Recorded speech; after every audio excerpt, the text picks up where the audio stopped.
A landscape in Kurdistan.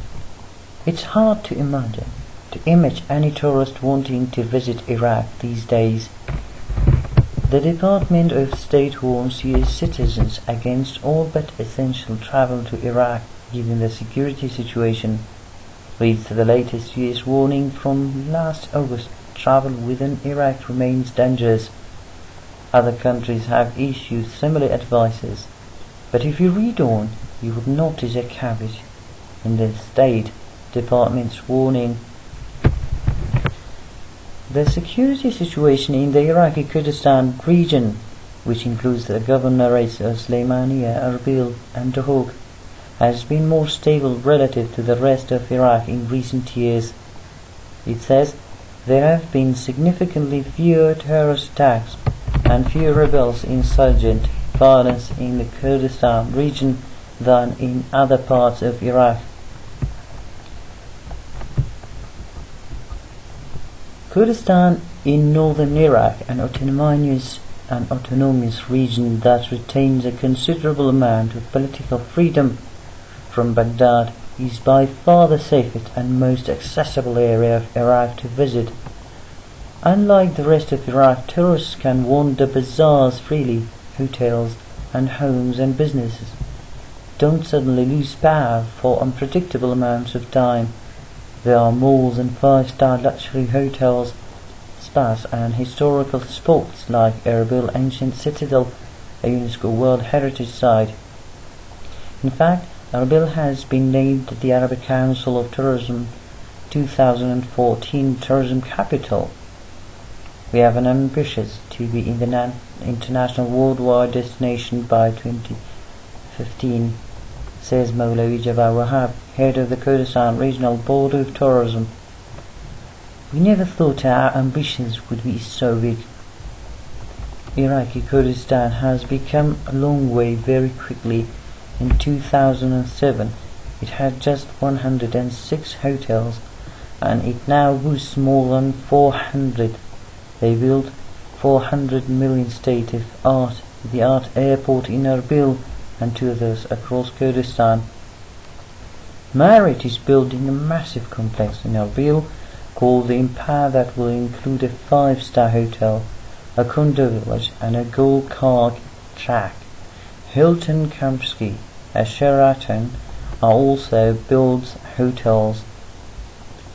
In 2013, Kurdistan expects to bring in $100 billion in tourism revenues and hopes to quintuple that number is just 2 years. A 2030 development plan calls for a wildlife safari park, a Grand Prix recitates and a 30-hole of golf.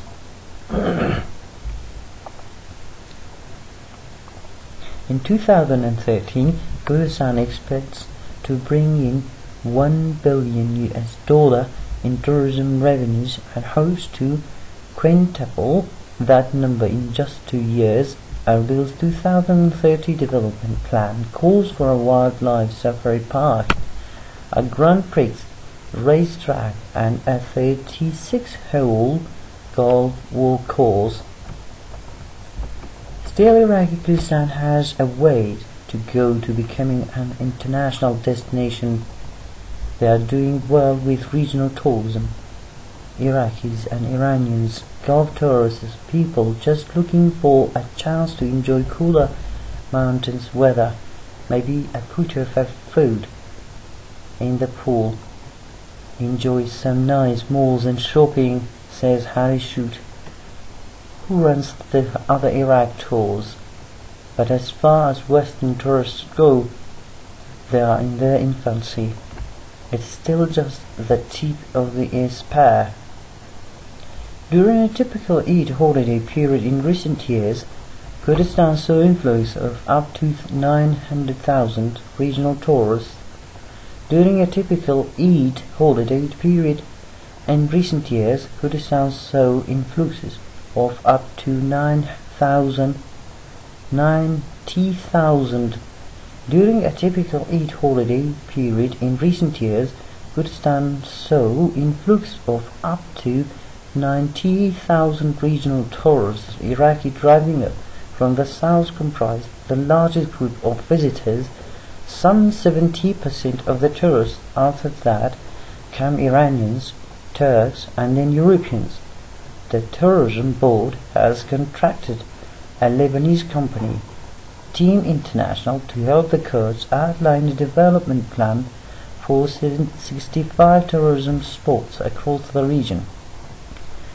From ski resorts to kayaking to a place of historical and religious significance, alcohol has long been allowed in moderate Kurdistan. There is even talk of casinos. A first for the Middle East, why not? Greens, the region Foreign Minister Falah Mustafa Bakr, when asked about potential gambling. Outside of Erbil, the infrastructure is poor, so while the country is rich with castles, orchards of various flavors, and other archaeological piles, there is not much to help tourists get there. From Shahada Cave, where Neanderthal remains were discovered in 1970s, to St. Matthew's Monastery, a 3rd century Christian outpost, to Lalish, a holy site for the Yazidis, a Kurdish sect, there are few or no guidebooks and scant information available on site. There is a textile museum being built at Erbil citadel town, thanks in part to its support, but judging by its hollow, roofless building, opening day is a ways away. When you think of a place like Petra in Jordan, Shute says, think of all the guidebooks, guides, signs, brochures and pamphlets that explain that you're looking at. We have none of that here, so you need to rely heavily on the guide to, for example, explain to you that the field you're looking at is where Alexander the Great defeated the Persian king Darius III in 300.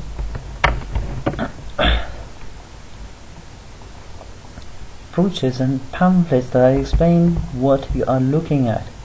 You have none of these. Brochures and pamphlets that explain what you're looking at. We have none of that here, so you need to rely heavily on the guide to, for example, explain to you that the field you're looking at is where Alexander the Great defeated the Persian king Darius III in 331 before Christ. A significant security challenge remains the proposed ski resort is in the middle of the territory used by the PKK, a Turkish Kurdish terrorist group based in northern Kurdistan.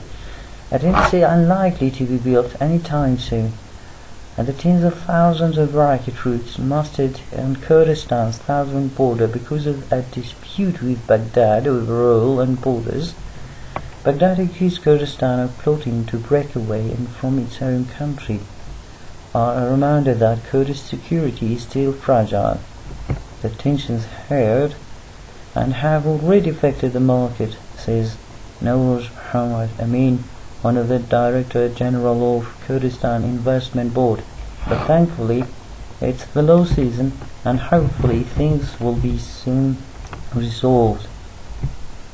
But in terms of a raw potential, Kurdistan is also blessed with some pretty spectacular nature, including Kali Ali Bag, or the Grand Canyon of the Middle East. As most locals call it, the ravine not only provides breathtaking views, it also has world-class rafting. Kayak to Baghdad reads one overly ambitious advertisement, and potential rock climbing and caving, even without signs, and skiing restaurants and luxury villas. The mountain is already a popular destination for local tourists. On a sunny December day, Louay Karim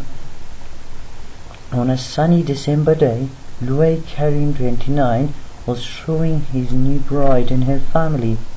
The town of Behol which sits literally inside of a waterfall, but that's just a city. But this is nature. It's beautiful. Very nice, says Karim, an officer in the Iraqi military who is on his fourth trip to the Kurdistan mountains. When asked what he thinks of Kurdish separation, or when asked what he thinks of Kurdish aspirations of independence and his fellow troops gathered on the border, Karim cocks his head and ponders the question for a few seconds. Would I still be able to come visit if they get independence? Christian Carrera, BBC News in Iraq.